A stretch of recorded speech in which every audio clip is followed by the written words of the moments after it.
everyone, and welcome to G's Money Tips. My name is Gaetan from DreamCap Investments. So I often get asked what my thoughts are on Dave Ramsey. And one of the main reasons I'm in the financial industry today is because of Dave Ramsey. I started his program in 2010, and I'm grateful for what I learned. It really helped me put my finances in order, and I wanted to learn more, and I wanted to help others too.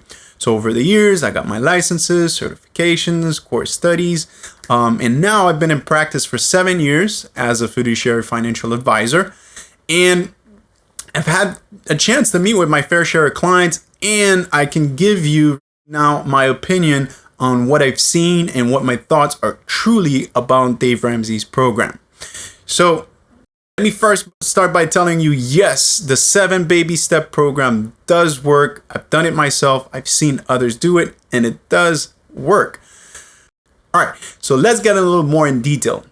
So number one, what I've realized over the years of working with different millionaires that are doing obviously very well financially, you don't need to cut all your credit cards. You do need to cut most of them, but there's nothing wrong, and you could still do very well financially with keeping one good credit card that gives you cash back, not points. Points could be confusing, and you're not sure exactly what they're worth in terms of redeeming, whereas the cash back is clear. There's some great cards, for example, that get you a 2% cash back. So that cash back could be used at the end of the year for free vacations.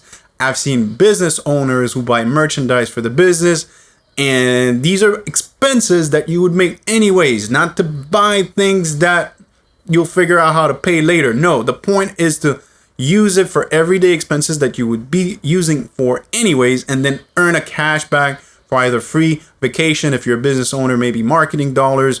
So it could really work very well. But the key is to have discipline. If you are going to do that, you need to put that card on auto pay every month, so you never have to pay any interest or late fees. So number 2, debt can eat up your cash flow, and you do need to address it aggressively. You do want to get out of debt. However, it can also be counterintuitive to take a lump sum of money that it took you years to save or an inheritance to pay off low interest debt. Instead, I've seen it work where you invest that cash and have it generate income to pay off the debt. Again, especially when it's low income debt. So paying off debt is something you do want to do. It's just, we got to work the numbers, punch them in the calculators, and do what makes sense. More money in, less money out, work your cash flow, find a strategy that works. But if you have high interest debt, you do want to knock them out. We recommend also the snowball effect. And that plan works great. I've tried it. I've seen many people do it, where you're paying off the smallest balance first. And once you pay that off, what you used to pay on that one, you put it in the next one, and you start making bigger payments on your other accounts, and you get rid of them faster.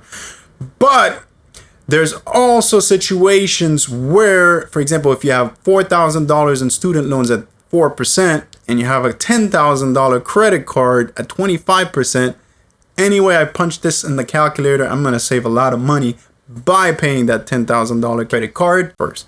But besides that, if they're 19, 20, 21% different credit cards, pay off the smallest first. Just do the snowball effect exactly as designed. It does work. Number 3 is emergency funds. So you will need this if there are 2 income earners in the house. You need to save up at least 3 months of expenses. And if there is a single earner in the house, then you need at least 6 months of expenses and savings. So number 4, yes, it is recommended to save at least 15% of your income towards retirement. There's situations, for example, if you reach 40, you may have to invest 20-25% in order to reach your objectives. So number 5 in my book is to get multiple streams of income. Again, over the years of meeting with different people, I've seen those that have true financial freedom have multiple streams of income. Yes, you can get very comfortable with one good income, but to reach true financial freedom, you'll most likely need multiple streams of income. Further, we're living in a world where technology might make your job obsolete in the upcoming years, and my job might become obsolete. So it is a great idea to instead work on getting another source of income, whether it's real estate, a business, or a hobby you have, an investment. It's a great idea to have another source of income. Real estate might be really tough because you do need a lot of capital to start investing in real estate, but be creative, find a way. Which brings me to number 6. I live in South Florida. Many of you live in California and New York. And getting rid of your mortgage is one thing, but you also have property taxes, homeowners insurance, and in some cases like me, flood insurance. So yes, you can get rid of the principal and interest, but you still have to worry about the other stuff. So instead, I believe number 5 and what I've seen over the years is could be more advantageous to have another stream of income instead that will pay your mortgage, taxes, and insurance. So number 7, S&P 500 fund is a great index fund. In market history, as a matter of fact, it's one of the top performing index funds. However, I met with many millionaires who've never owned a S&P 500 index fund, who've never owned any mutual funds at all. So you don't need an S&P 500 index fund to reach financial freedom.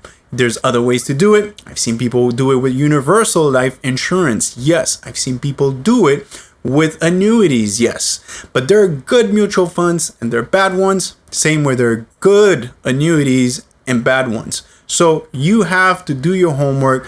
Find an investment vehicle that works for you, that matches your risk tolerance, where you're comfortable with that investment. All right. Over the years, I used to work as a smart investor, which is basically an advisor in the Dave Ramsey's network, where when his fans are looking for an advisor, they used to get referred to me.